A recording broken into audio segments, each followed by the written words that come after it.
Oi, pessoal, tudo bem com vocês? Ainda na parte de probabilidade, a gente vai começar agora a falar sobre distribuição de probabilidades e variáveis aleatórias. Então, vamos começar? Variáveis aleatórias. O que são as variáveis aleatórias? Lembra em probabilidade, quando a gente vai calcular a probabilidade de alguma coisa acontecer? Então, isso acontece dentro de um espaço amostral, que são todas as possibilidades. Essas possibilidades é que são as nossas variáveis aleatórias, e elas podem ser discretas ou contínuas. As discretas são aquelas que a gente consegue listar ou contabilizar. Então, por exemplo, se eu for jogar uma moeda 3 vezes, tá, eu posso obter os seguintes resultados. Pode não sair nenhuma cara e sair 3 coroas, pode sair uma cara e 2 coroas, pode sair 2 caras e aí uma coroa, ou as 3 jogadas saírem caras. Então, eu consigo listar isso, né? Eu tenho todas as possibilidades aí, tá bom? Eu não consigo. Aí eu posso perguntar qual a probabilidade de sair 2 caras em 3 lançamentos? Qual a probabilidade de sair 3 caras em três lançamentos? Mas eu não consigo ficar perguntando assim, qual que é a probabilidade de sair uma cara e meia? 1,75 caras, tá? Quantidade de acidentes. Se eu quiser perguntar qual que é a probabilidade de ocorrer um acidente, 2 acidentes, 3 acidentes, 1.000 acidentes, 2.000 acidentes, tá? A probabilidade pode ser bem pequena, tá? Mas eu posso perguntar a probabilidade de qualquer coisa acontecer, mas é dentro de um número finito de valores. Eu consigo enumerar, tá? O mesmo acontece com quantidade de mensagens no WhatsApp, tá? Ou peças defeituosas que uma fábrica fabrica, ou num rio, quantidade de peixes com a carinha azul que eu vou obter, tá? Ela pode ser também discreta, ela pode ser um valor muito grande, tá? E aí, em estatística, a gente considera muito grande como infinito, só que enumeráveis ou contáveis, tá? A quantidade de WhatsApps que a gente recebe por dia, nossa, é 100, 200, 300, 400, tá? É um número muito grande, mas ainda assim, quantas mensagens? Qual seria a probabilidade de eu receber num dia 1.000 mensagens? Tá? Então, é 1.000 mensagens, 1.001, 1.002. Mesmo assim, ela é enumerável. Então, discreta. Diferente das variáveis contínuas, tá? Variáveis contínuas são aquelas que a gente tem que pensar assim, aquelas que eu não consigo listar, tá? Não consigo contabilizar. Por quê? Porque entre dois números sempre vai ter um outro número. Então, entre dois números tem infinitos números. Por exemplo, a gente colocou aqui. Se eu quiser verificar tempo de ligação, tempo de durabilidade de lâmpadas, tá? Esse tempo que a gente vai contabilizar é contínuo.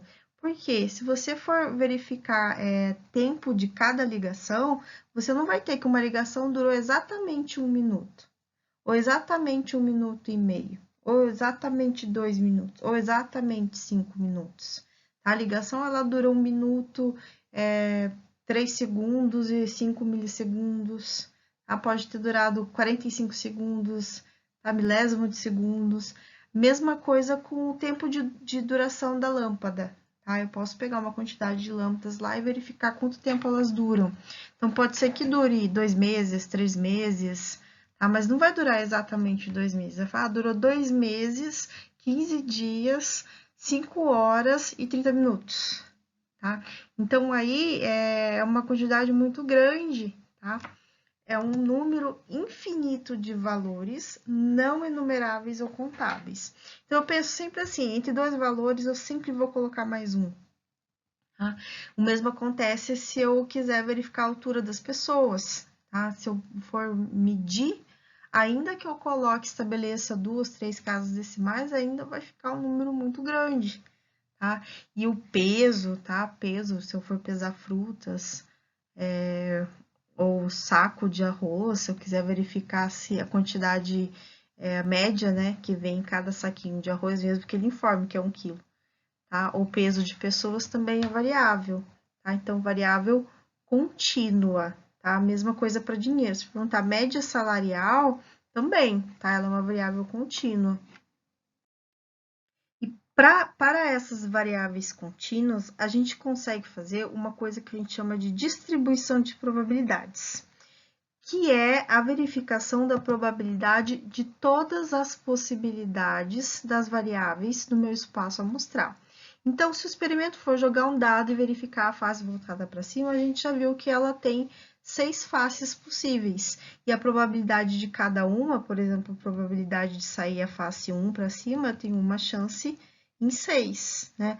Mesma coisa para a face 2, para a face 3, para a face 4, né? A face 2 tem uma chance em 6, todas têm a mesma probabilidade de ocorrer. Então, se essa distribuição de todas as variáveis possíveis, se eu somar todas elas, porque, lembra, não existe mais de 100%, não existe, eu tenho 110% de chance, lembra que é uma gafe isso, a gente não pode falar isso, tá? Então, se eu somar todas essas, tem que dar 1 ou 100%, tá? A soma de todas as probabilidades, tá? Da minha distribuição de probabilidades é 1 ou 100%, ou seja, se eu somar 1 sobre 6, né, 6 vezes, tá? Dá 6 sobre 6, que é igual a 1 ou 100%. Outro exemplo de distribuição de probabilidades. Então, vamos lá. Consideramos a distribuição de frequências relativa ao número de acidentes diários em uma rodovia durante o período de um mês. Então, numa certa rodovia, foi verificado nos 30 dias a quantidade de acidentes que a gente tinha por dia. Então, foi observado que não houve nenhum, 1, 2 ou 3 acidentes, tá? E aqui eu tenho a frequência, eu falo em 12 dias não houve acidente algum, em 9 dias houve um acidente, em 3 dias 2 acidentes, em 6 dias 3 acidentes. E aí, com esses dados, eu consigo calcular a probabilidade, baseada nesses dados, de não ocorrer nenhum acidente, ou a probabilidade de ocorrer um acidente, ou a probabilidade de ocorrerem 2 acidentes nessa rodovia, ou a probabilidade de ocorrerem 3 acidentes nessa rodovia. E aí, essa probabilidade ela é baseada no quê? Na frequência com que as coisas ocorreram, tá? Que é a probabilidade frequentista. Então, o que eu tenho?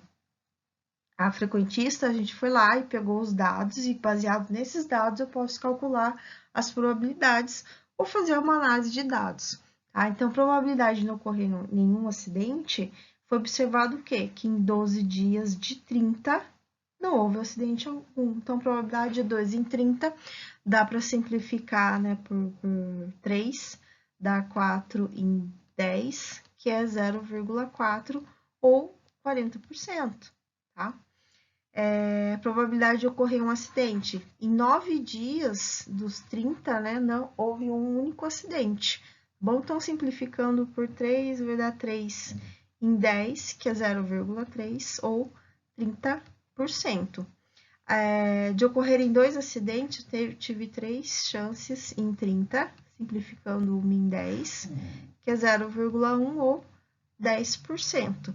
E a probabilidade de 3 acidentes, 6 de 30, então simplificando 2 de 10, que é 0,2 ou 20%.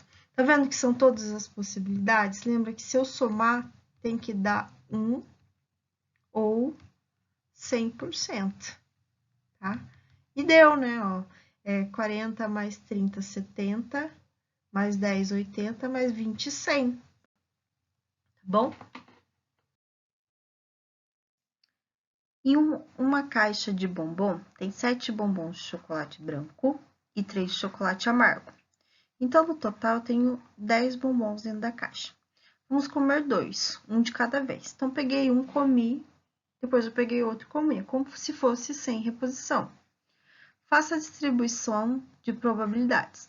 Então, eu tenho que verificar quais são todas as minhas possibilidades, né? Que é o meu espaço amostral. Então, eu posso primeiro ter tirado um chocolate branco, tá? E aí, depois eu posso ter pegado um chocolate amargo, tá? Posso ter pego um branco e depois outro branco também, né? Quais são as outras possibilidades? Eu posso ter primeiro pego um chocolate amargo e depois um branco, ou posso ter pego um chocolate amargo e depois um chocolate amargo de novo, tá? E aí eu vou calcular a probabilidade. O que acontece? Deixa eu apagar aqui que ficou muito em cima, tá? Então, branco e depois outro branco. Na primeira vez que eu peguei esse chocolate branco, né, a probabilidade de eu tirar um branco, eu tinha 7 chances de 10, né? Aí eu comi esse chocolate branco, ficaram 9 bombons dentro da caixa. E aí a probabilidade de eu pegar um amargo, eu tinha 3 chances. Então, de eu pegar um branco e depois um amargo, 7 vezes 3, 21, sobre 10 vezes 9, 90 possibilidades, tá? A probabilidade de eu tirar um chocolate branco primeiro, 7 em 10, e depois pegar outro branco, acontece, eu peguei um chocolate branco e comi, tá? Sobraram 9 bombons e sobraram 6 chocolates brancos, porque eu não comi, tá? Então, 7 vezes 6, 42, sobre 10 vezes 9, 90, tá? Mesma coisa aqui. Se eu tirar primeiro um chocolate amargo, então, na primeira jogada, na primeira pegada, tinha 3 chances e 10 bombons. Aí, depois, eu comi um bombom, ficaram 9 lá. E a probabilidade de eu pegar um branco tinha 7 em 9. Então, multiplica 7 vezes 3, 21 em 90, tá? A probabilidade de eu tirar primeiro um amargo, 3 em 10, e depois outro amargo, o que aconteceu? Eu comi, ficaram 9, eu comi um amargo de 3, sobraram 2. Então, 3 vezes 2, 6 sobre 90. Então, essa distribuição de probabilidades, né? Todas as possibilidades que eu tenho, tá bom? Então, se eu somar todas elas, tem que dar 1 ou 100%, tá? Então, vamos verificar para ver se não tá faltando alguma possibilidade ou tem possibilidades a mais aí, tá? Então, é tudo sobre 90, né? Então, tudo sobre 90 eu vou somar em cima. Então, 21 mais 42, mais 21, mais 6, tá? Daí, eu vou ter 21 mais 21, 42, mais 42, 84, mais 6, 90. 90 sobre 90, que é igual a 1 ou 100%.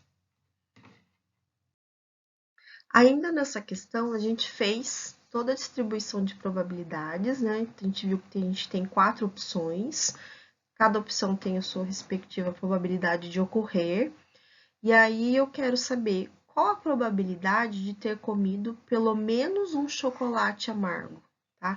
Então, pelo menos um chocolate amargo pode ser essa opção aqui. Eu peguei um branco e depois um amargo, mas eu comi pelo menos um chocolate amargo. Então, ali a probabilidade é de 21 por 90, tá?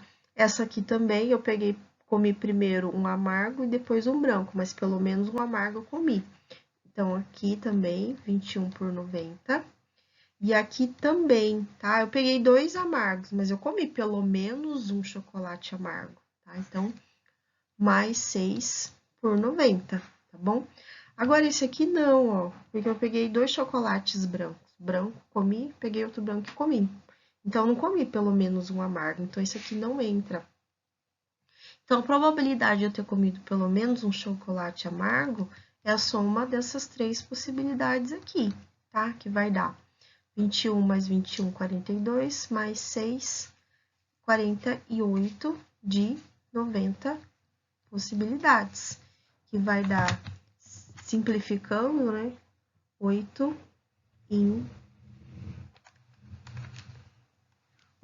15, ou aproximadamente 0,5333, ou em porcentagem, 53,33%. Tá? Então, a probabilidade de eu ter comido pelo menos um chocolate amargo é de 53,33%. Nessa questão, é um jogo. Um jogo com 4 cartas dispostas, então tem 3 damas e um rei. Você ganha se acertar a carta do rei de paus. Se você tem 2 chances, qual a distribuição de probabilidades? Se fosse uma chance só, a probabilidade de você acertar a carta do rei de paus era 1 em 4, tá? Mas não é o caso. Você tem 2 chances. Então, qual que é a distribuição de probabilidade? Quais são todas as possibilidades? Qual a probabilidade de você ganhar? O jogo, vou fazer uma simulação. Então, o que que eu faço? Estão com as 4 cartas dispostas e eu escolho uma carta. Vamos supor que eu escolhi essa aqui, primeiro. E ela é uma dama de copas. Então, significa que eu não acertei ainda. Agora eu tenho outra chance. Então, posso escolher dentre as 3. Vou escolher essa aqui. E aí, eu acertei, ou seja, eu ganhei, tá? Mas eu poderia ter perdido também. Então, o que você tem que me dizer? Qual a distribuição de probabilidades? E com essa distribuição, você vai me falar qual que é a probabilidade de ganhar. Tá bom? Então, eu vou deixar 4 questões para vocês fazerem. A questão número 4, a número 5 e a número 6. E a gente corrige na próxima aula, tá bom?